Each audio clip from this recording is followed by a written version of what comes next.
Assalamualaikum. My name is Muhammad Riaz, your biology teacher from Stars Academy, Head Office, Johar town Lahore. जैसा कि आपको मालूम है, हमने एरोबिक रेस्पिरेशन को पढ़ना शुरू किया है, तो आप बता दीजिए कि व्हाट इज़ एरोबिक रेस्पिरेशन। हम कहते step by step break down of C chain compounds in the presence of oxygen is aerobic respiration। और इसका जो पहला स्टेप था वो कॉमन स्टेप है किसका?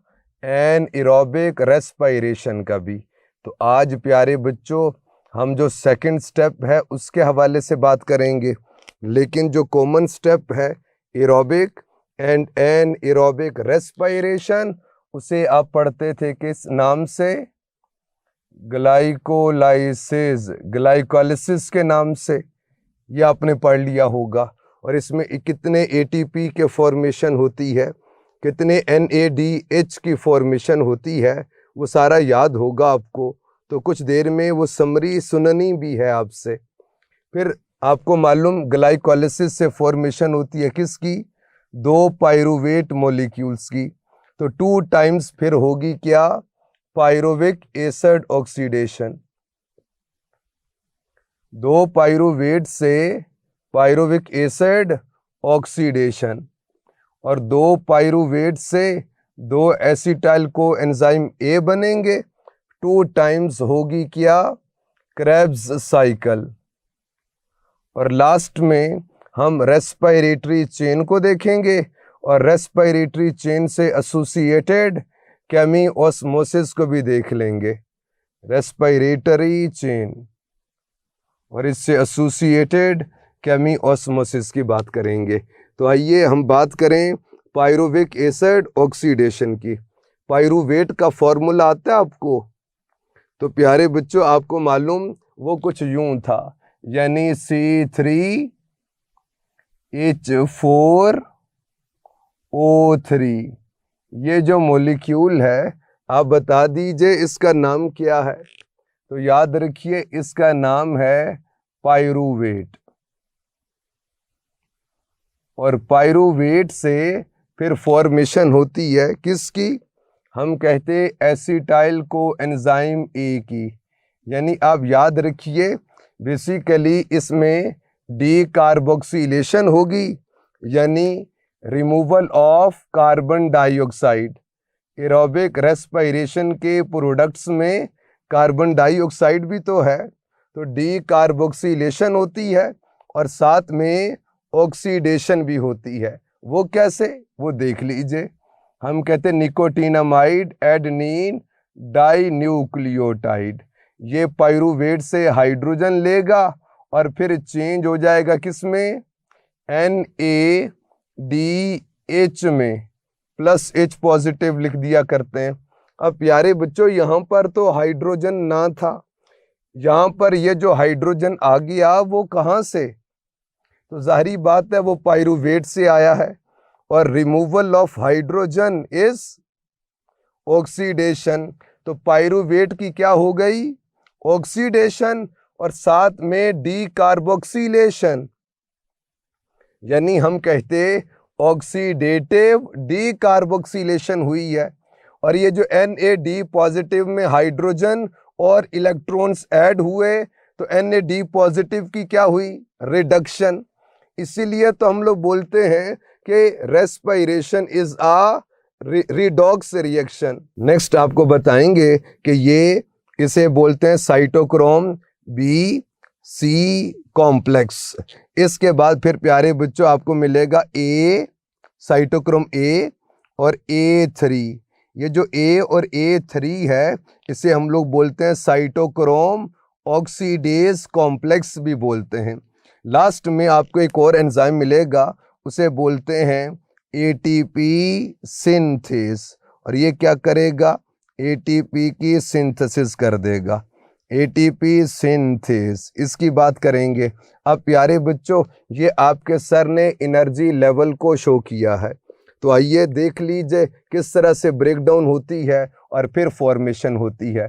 ये जो कंपोनेंट आपके सामने बना दिया, याद रखिए ये है कौन, ये वही एंजाइम है NADH ऑक्सीडो रिडक्टेज, या आप बोल दीजिए NADH डिहाइड्रोजिनेज। ये स्प्लिट करता है किसको, हम कहते इस NAD को।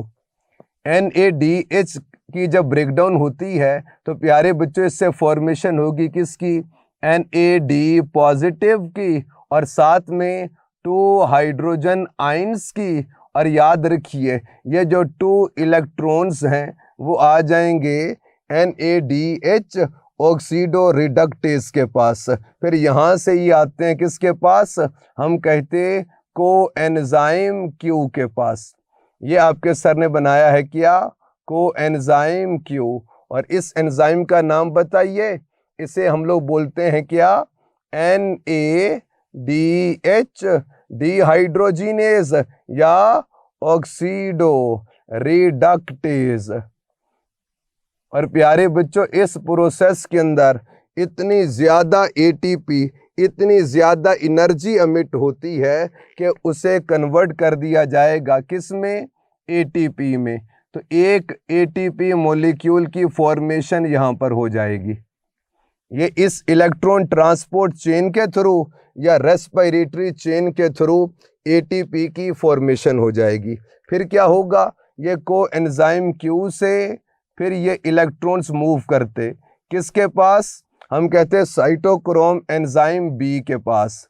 B से फिर ये इलेक्ट्रॉन्स मूव करेंगे किसके पास, साइटोक्रोम एंजाइम C के पास। और ये जब B से C की तरफ आते हैं फिर इतनी ज़्यादा एनर्जी एमिट होती है कि केमी ऑस्मोसिस से ATP की फॉर्मेशन हो जाएगी। फिर प्यारे बच्चों ये इलेक्ट्रॉन्स C से आते हैं किसके पास, बताइए सीक्वेंस में, कि साइटोक्रोम A के पास। साइटोक्रोम A से ये फिर आते हैं किसके पास, A3 के पास। तो ये जब A से A3 के पास आते हैं फिर इतनी ज़्यादा एनर्जी को एमिट करेंगे कि ATP मॉलिक्यूल की फॉर्मेशन होगी।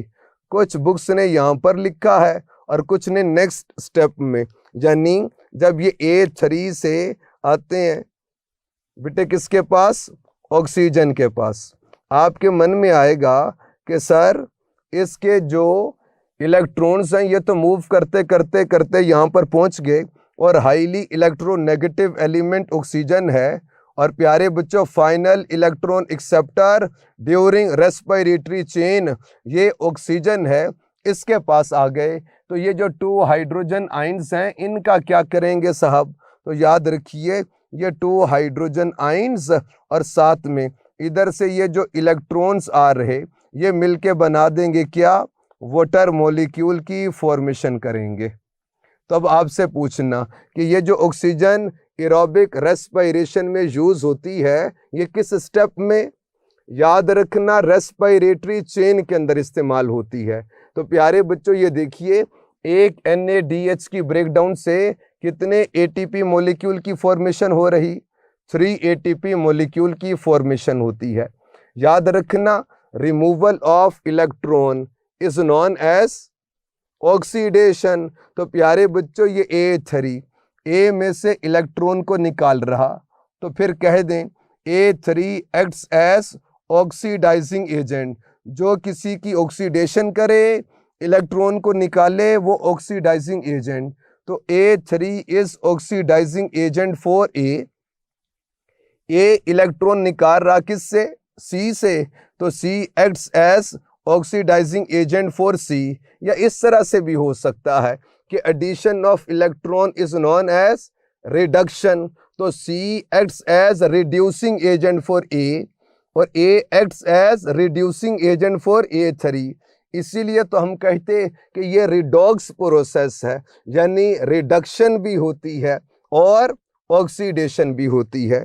लेकिन प्यारे बच्चों याद रखना अगर आप FAD के हवाले से बात कीजिए, यानी FADH2, इसकी ब्रेकडाउन इतने हाई एनर्जी लेवल पर नहीं होती, बल्कि को एंजाइम क्यू के लेवल पर होती है। तो इससे एक तो फॉर्मेशन हो जाएगी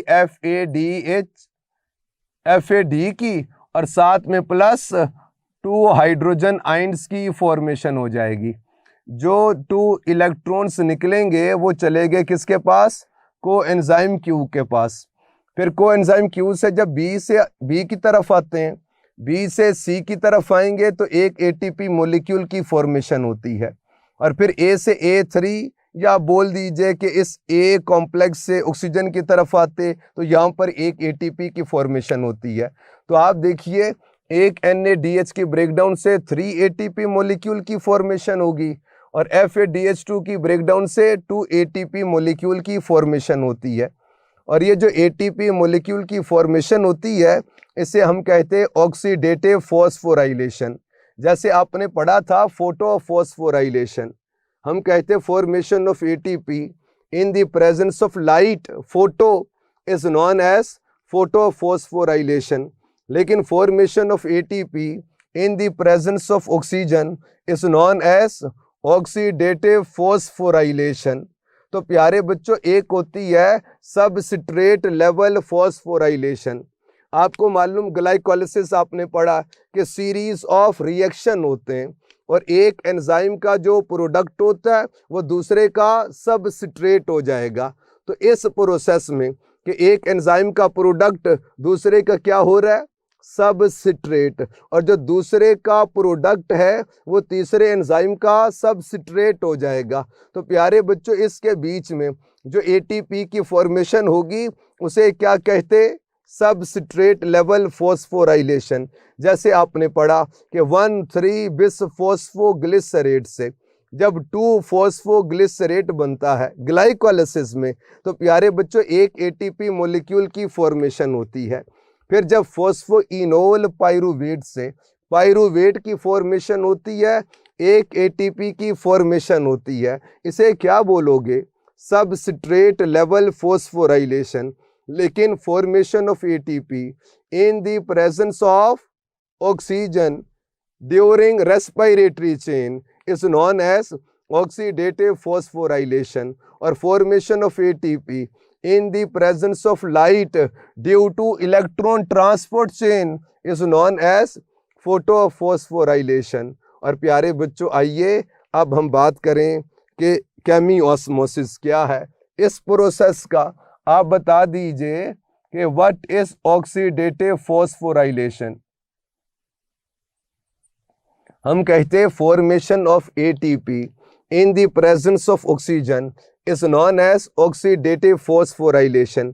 ATP बन गई फॉस्फोराइलेशन। चूंकि बेटे वैसे तो फॉस्फोराइलेशन ये होता है कि addition of phosphate is known as phosphorylation, लेकिन इस टॉपिक में चूंकि फॉस्फेट ऐड होता ADP में और बनता ATP ही है, इसीलिए तो हम इस प्रोसेस में सिंपली इतना बोल दिया करते कि formation of ATP in the presence of oxygen is known as oxidative phosphorylation. ATP बन गई, बनी कैसे? द होल प्रोसेस, उसे कहते हैं मैकेनिज्म। हम कहते हैं mechanism of ATP formation. Mechanism of ATP formation is known as chemiosmosis. और एक केमिओस्मोसिस आपने क्लोरोप्लास्ट में फोटोफॉस्फोराइलेशन के हवाले से पढ़ा है, और दूसरा केमिओस्मोसिस आज हम ऑक्सीडेटिव फॉस्फोराइलेशन के लिए पढ़ेंगे। यानी ATP की फॉर्मेशन हो गई, हुई कैसे? The whole process, the whole mechanism is known as chemiosmosis. Mechanism of ATP formation is known as chemiosmosis. वैसे तो नेम से इंडिकेट होता है, केमिकल को कहते, यहाँ पर मुराद हाइड्रोजन आयन है। और ऑस्मोसिस तो हम कहते हैं movement of water molecules from higher water potential to lower water potential. लेकिन यहाँ पर ये हम इस तरह से इस्तेमाल कर रहे होंगे कि movement of hydrogen ions from higher concentration to lower concentration through a selectively permeable membrane. प्यारे बच्चों, ये प्रोसेस होता है किधर? यानी ऑक्सीडेटिव फॉस्फोराइलेशन की बात कीजिए तो ये प्रोसेस होता है माइटोकॉन्ड्रिया के अंदर। और कहाँ पर, आप देख लीजिए, अगर आपके सर ने ये माइटोकॉन्ड्रिया ड्रॉ कर दिया और आपको मालूम आउटर मेम्ब्रेन तो स्मूथ होती है और इनर मेम्ब्रेन फोल्डेड फॉर्म के अंदर होती है, और ये ऊपर वाली भी फोल्डेड फॉर्म में ही है, लेकिन सिंपलिसिटी के लिए आपके सर ने थोड़ा सा इसको सीधा इसीलिए किया ताकि मैं आपको बता सकूं। बेटे ये जो मेम्ब्रेन है ना, ये आपके सर ने ड्रॉ की है यहाँ पे, और आपको मालूम है लिपिड बाइलेयर होती है, और ये फॉस्फोलिपिड के मॉलिक्यूल्स याद आते हैं आपको, पढ़ा तो है आपने लिपिड्स में कि एक पोलर हेड होता है, दो नॉन पोलर टेल होती हैं। और प्यारे बच्चों ये इस तरह से, और इसमें प्रोटीन मॉलिक्यूल्स एम्बेडेड होते हैं, ये भी पढ़ा आपने फ्लूइड मोज़ेक मॉडल के अंदर। तो ये लिपिड बाइलेयर और इसमें प्रोटीन मॉलिक्यूल्स एम्बेडेड हैं। इसी मेम्ब्रेन को इलेबोरेटेड फॉर्म के अंदर आपके सर ने यहाँ पर शो किया है। अब ये कौन है, ये रेस्पिरेटरी चेन कंपोनेंट्स हैं, या आप बोल दीजिए कि ये जो आपने अभी पढ़ा है यही है। तो मैं अगर आपसे पूछूं कि ये कौन है, तो आप बता दीजिएगा कि ये कॉम्प्लेक्स 1 यानी बोल दिया करते NADH ऑक्सीडो रिडक्टेज है, या बोलिए तो क्या NADH डिहाइड्रोजिनेज है। इसके बाद कौन है, कोएंजाइम Q है। और याद रखिए ये कौन है, ये है साइटोक्रोम कॉम्प्लेक्स BC1 आता है। और ये कौन है, साइटोक्रोम C है, ये मूव कर रहा होता है बेटे।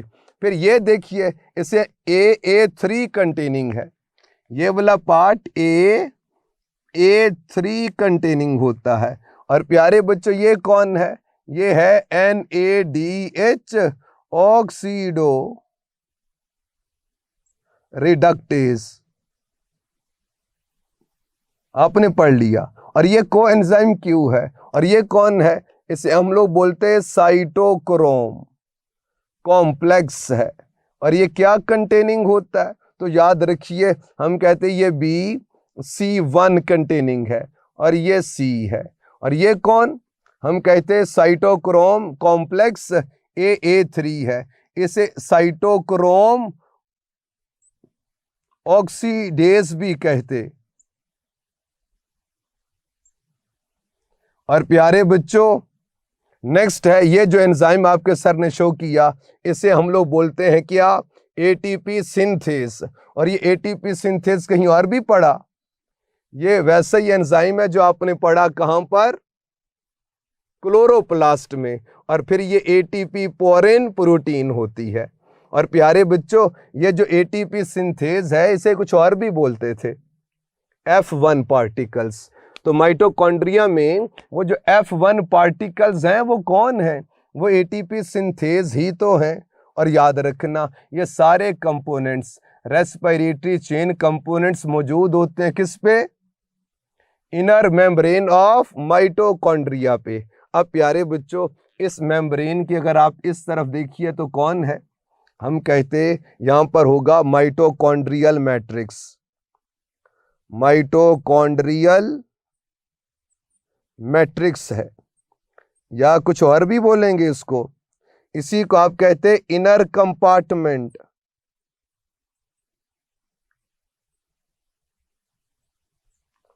अच्छा नेक्स्ट, अब आप बताइए इस मेम्ब्रेन के उस तरफ कौन है, तो याद रखिए इसे बोलते हैं या तो आउटर कंपार्टमेंट या प्यारे बच्चों इसे हम लोग बोल दिया करते इंटर मेम्ब्रेनस स्पेस है।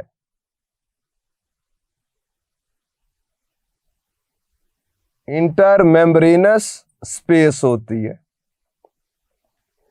अब याद रखना यहां पर हाइड्रोजन आयंस होते हैं कम, माइटोकॉन्ड्रियल मैट्रिक्स में हाइड्रोजन आयंस कम है। कम क्यों है अभी देखेंगे, यूज हो रहे होते हैं। और यहाँ पर प्यारे बच्चों हाइड्रोजन आयंस ज्यादा होते हैं। ज्यादा क्यों होते हैं, क्योंकि यहाँ पर यूज हो रहे तो यहाँ पर कम हो रहे होते हैं और यहाँ पर पंप हो रहे होते हैं। और वैसे भी होते हैं। तो प्यारे बच्चों ज़रा देखिए होगा क्या, हम कहते हैं ये जो NADH है, अब मैं आपको बता रहा हूँ ऑक्सीडेटिव फॉस्फोराइलेशन का जो मैकेनिज्म है, जो होल प्रोसेस है कि ये प्रोसेस हुआ किस तरह से। इतना आसान नहीं है कि इलेक्ट्रॉन्स हाई से लो पे गए तो ATP की फॉर्मेशन हो गई। ये स्टेप बाय स्टेप इसीलिए होता है ताकि थोड़ी थोड़ी जो एनर्जी निकलती रहे उसे किसी यूजफुल फॉर्म के अंदर स्टोर कर सकें और फिर उसको बाद में इस्तेमाल करेंगे। तो ये जो NADH ऑक्सीडो रिडक्टेज है, ये इसका काम है कि ये जो मैट्रिक्स के अंदर क्रेब्स साइकिल से और जहां जहां पर भी NADH की फॉर्मेशन होती है, ये क्या करेगा, उस NADH को कर देगा ब्रेक। बेटे किस में, हम लोग बोलते एक तो ब्रेक करेगा किस में, 2 हाइड्रोजन आइंस के अंदर, साथ में किस में, 2 इलेक्ट्रॉन्स के अंदर। तो ये 2 इलेक्ट्रॉन्स तो आ गए किसके पास, हम कहते हैं NADH ऑक्सीडो रिडक्टेज के पास। यहाँ से फिर ये जाएंगे किसके पास, कोएंजाइम Q के पास। इतनी एनर्जी एमिट होगी और प्यारे बच्चों क्या उस एनर्जी को ज़ाया कर दें, नहीं, ऐसा नहीं होगा, उसको किसी यूजफुल फॉर्म के अंदर स्टोर करना है। तो होगा क्या, इस हाइड्रोजन आइंस को लो कंसंट्रेशन से हाई कंसंट्रेशन पे पंप कर दिया जाएगा। तो इनको यहां पर पंप कर दिया गया। बेटे आपसे पूछना, ये हाइड्रोजन आइंस को लो से हाई की तरफ पंप करने के लिए एनर्जी रिक्वायर होती है।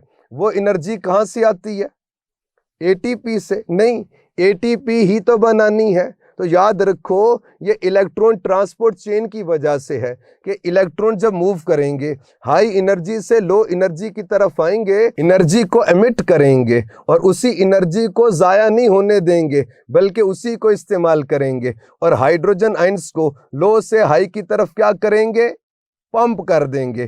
फिर ये कोएंजाइम Q से जब BC की तरफ यानी साइटोक्रोम कॉम्प्लेक्स की तरफ आएगा, फिर इतनी एनर्जी एमिट होगी, हाइड्रोजन आइंस को लो से हाई की तरफ क्या करेंगे, तो प्यारे बच्चों पंप कर देंगे। और ये वही एनर्जी है जो इलेक्ट्रॉन्स एमिट कर रहे, उसे पोटेंशियल की सूरत में क्या करेंगे, स्टोर कर लेंगे।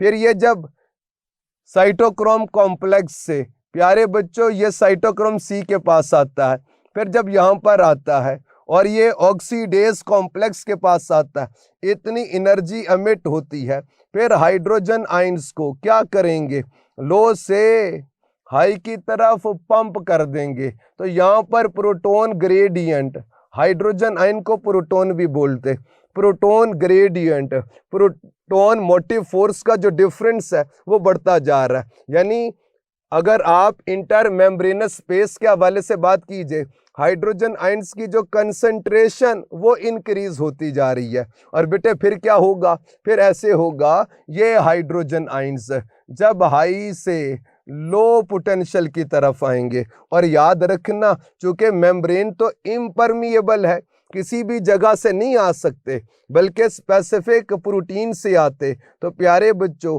ये जब हाई से लो की तरफ आएंगे तो उतनी ही एनर्जी को एमिट करेंगे। उस एनर्जी को यूज करेगा कौन, हम कहते ATP सिंथेज। वही पुरानी बातें जो आपने केमिओस्मोसिस फॉर फोटोफॉस्फोराइलेशन के अंदर पढ़ा है। तो हाई पोटेंशियल से हाई कंसंट्रेशन से लो कंसंट्रेशन की तरफ आएंगे, उतनी एनर्जी को एमिट करेंगे, उस एनर्जी को यूज करेगा ATP सिंथेज, और ADP के साथ इन ऑर्गेनिक फॉस्फेट को मिला के तो प्यारे बच्चों बना देगा क्या, ATP। यानी इतना आसान नहीं है कि जो इलेक्ट्रॉन्स हाई से लो की तरफ गए तो ATP की फॉर्मेशन हो गई, नहीं, ये इलेक्ट्रॉन्स हाई से लो की तरफ आएंगे, एनर्जी को एमिट करेंगे, उस एनर्जी को यूज करेंगे, हाइड्रोजन आयंस को लो से हाई की तरफ पंप कर देंगे, और ये पोटेंशियल की सूरत में एनर्जी इनमें स्टोर हो जाएगी। और ये हाइड्रोजन आयंस जब हाई से लो की तरफ आएंगे उतनी एनर्जी को एमिट करेंगे, उस एनर्जी को यूज करेगा कौन, ATP सिंथेज। और प्यारे बच्चों ADP प्लस इनऑर्गेनिक फॉस्फेट को मिला के तो एटीपी बना देगा। और ये जो एटीपी की फॉर्मेशन हो रही है इसको माइटोकॉन्ड्रियल मैट्रिक्स से बाहर निकालना है, माइटोकॉन्ड्रिया से बाहर निकालना है। तो यहाँ पर एक चैनल प्रोटीन होती है, उसे क्या कहते, एटीपी पोरिन प्रोटीन कहते। और ये जो एटीपी की फॉर्मेशन है ये प्यारे बच्चों इनर मेम्ब्रेन से बाहर आएगी। और आपको मालूम है आउटर मेम्ब्रेन को तो वैसे ही हम लोग बोलते सीव के तौर पे एक्ट कर रही होती है, पोरिन के तौर पे एक्ट कर रही होती है। अब आपके मन में सवाल आएगा कि सर ये जो 2 हाइड्रोजन आयंस जो आपने कर दिया पंप, ये आ गई यहाँ पर, और फिर A3 ऑक्सीडेज, इसके पास इलेक्ट्रॉन्स मूव करते करते आ गए, इन इलेक्ट्रॉन्स का क्या करेंगे, या ये जो हाइड्रोजन आयंस है इनका क्या करेंगे? तो आप बताइए पहले क्या किया था? यही तो प्रोसेस है। यानी प्यारे बच्चों वही बातें हैं पुरानी सी। यानी होगा क्या, ये हाफ O2 है, ये जो हाइड्रोजन आयंस आ रहे हैं ये हाइड्रोजन आयंस हैं, और प्यारे बच्चों फिर ये इसको कन्वर्ट कर देगा किस में, वाटर मॉलिक्यूल में। ये सारा प्रोसेस मुकम्मल हो गया।